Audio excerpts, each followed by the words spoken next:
तो महाराज तुम्हें कोई जाने नहीं देगा। इसलिए सब संसार को छोड़ने का प्रयास मत करो, धीरे धीरे संसार को छोड़ो। जिनकी तुम भक्ति करने जा रहे हो पहले ये तुम्हें अपने लगने तो लगे, और जब तक अपने लगेंगे नहीं तब तक तुम्हारा उद्धार होगा नहीं। पहले लगने लगें। यही बात मीराबाई ने कही है, मेरे तो गिरधर गोपाल दूसरो न कोई। मीराबाई स्वयं कह रही है, मेरा तो गिरधर गोपाल दूसरो न कोई। अरे गिरधर गोपाल तुम्हें तुम्हारा अपना लगने तो लगे। जिनमें मन लगा तो भातृबंधो अपना न कोई।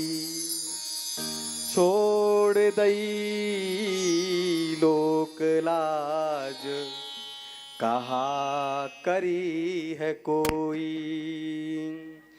इन संतन ढिंग बैठ बैठ लोक लाज खोई।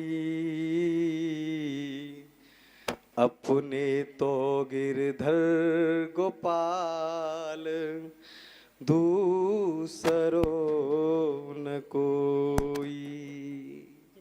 अरे ये गिरधर गोपाल तुम्हें अपना लगने लगे, और जब गिरधर गोपाल तुम्हें अपना लगने लगेगा, इसलिए धीरे धीरे इनके चरणों में अपने मन को लगाओ और धीरे धीरे संसार को छोड़ते जाओ।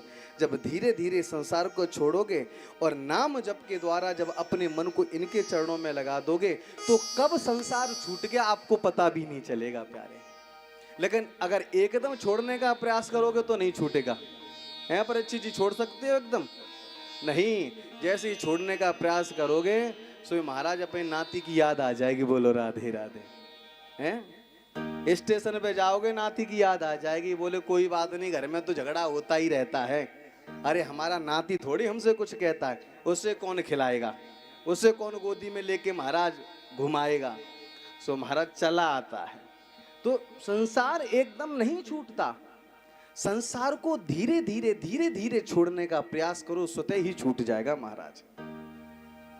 आपको पता भी नहीं चलेगा। जैसे व्यवहारिक दृष्टि से समझिए, व्यवहारिक दृष्टांत से समझिए। जब बेटी का विवाह होता है और बेटी का विवाह जब होता है तो महाराज विदाई भी होती है, जो है गौना रोना भी होता है।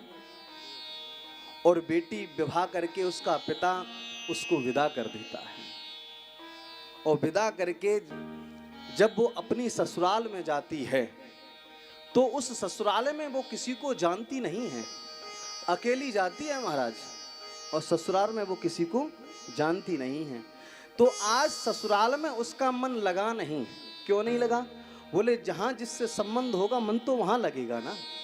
वहां किसी को जानती नहीं है, पति से भी पहली बार मिल रही है, उसका मन लग नहीं रहा ससुराल में। और जब ससुराल में मन नहीं लग रहा है तो महाराज बार बार फोन करती है अपने घर पर, और बार बार बहाने ढूंढती है कि कैसे भी मैं एक बार अपने मायके घूमाऊं। बोलो राधे राधे। समझने की कोशिश करना। बार बार कहती है कि मैं अपने मायके चली जाऊं, बहाने ढूंढती है। ए जी आज मेरी माताजी की तबीयत खराब है, अगर आप कहो तो मैं जरा देख करके आ जाऊं, जाऊंगी शाम को लौट आऊंगी।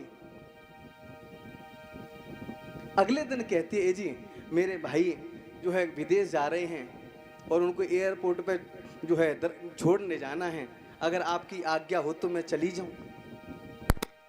तो ये बातें क्यों हो रही हैं? ये बातें इसलिए हो रही हैं क्योंकि उस बेटी का मन अभी ससुराल में लगा नहीं है।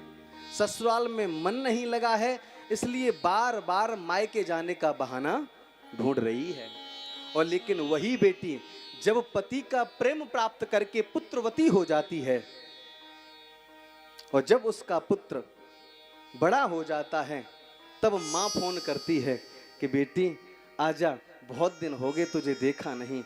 तो वही बेटी क्या कहती, माँ आ तो जाऊं लेकिन बच्चों की छुट्टी नहीं है, पढ़ाई में दिक्कत हो जाएगी। पहले वही बेटी मायके जाने के बहाने ढूंढती है, और जब पति का प्रेम प्राप्त करके, सास ससुर का प्रेम प्राप्त करके, देवर जेठ का प्रेम प्राप्त करके जब ससुराल में रहती है, तो अब मायके न जाने का बहाना ढूंढ रही है। क्यों ढूंढ रही है? क्योंकि अब उसका मन इस ससुराल में लग गया है महाराज। जब लगा नहीं था तब मायके जाने के बहाने ढूंढ रही थी, अब लग गया है तो मायके में न जाने के बहाने ढूंढ रही है प्यारे। और जब यही बेटी का जब बेटा बड़ा हो जाता है और जब इसका विवाह हो जाता है, बेटे का विवाह हो जाता है, जब बेटा बात नहीं मानता, मैं भी आई थी और मैं भी बहू बन करके आई थी, आज मैं सास बन गई हूँ। एक दिन वो होगा कि महाराज इसे भी सास बनना होगा। पराई जाई क्यों कह रही है? क्योंकि इसने उस घर को अब अपने में आत्मसात कर लिया है, उस ससुराल को अब इसने अपना घर मान लिया है, इसलिए उस ससुराल रूपी घर को ये अपना घर मना रही है। उसी प्रकार प्यारे ये संसार भी हमारी ससुराल मायका है, ये संसार, इसमें ही हम जन्म लिए हैं और एक न एक दिन सबको जाना है, विदा होके यहाँ से जाना है। और विदा होके जाएं उससे पहले हम अपनी तैयारी कर लें। इसलिए पहले गिरधर गोपाल में अपना मन लगे, और जब तक गिरधर गोपाल में अपना मन लगेगा नहीं तब तक भगवान की भक्ति